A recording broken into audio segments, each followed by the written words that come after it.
Денеска беше подпишан кодексот за фер и демократски избори, а од утре официјално започнува кампањата за избор на пратеници кој ќе се одржи на 8 мај.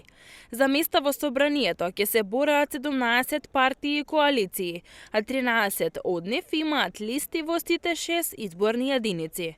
Во трка се Европска иднина од ЦДСМ, Храбро за Македонија од Гром, Интегра и ПЦЕР, партијата Македонска ера трета, Македонски независни листи сувернисти, политичката партија Левица, коалицијата Европски фронт од ДУИ, Вреди, Твоја Македонија, предводена од ВМРО ДПМНЕ, Знам за наша Македонија, Нова алтернатива како и Аваја и Родина Македонија.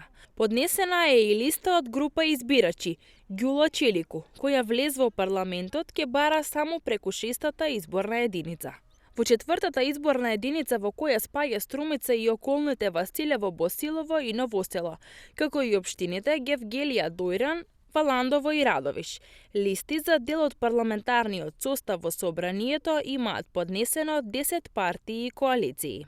Во однос на гласањето од диаспората нема да има тројца избрани пратеници, зашто не се пријавиле потребен број на гласачи. Инаку, на вчерашната седница, владата одлучи 24 април и 8 мај да бидат неработни денови за сите граѓани на Македонија.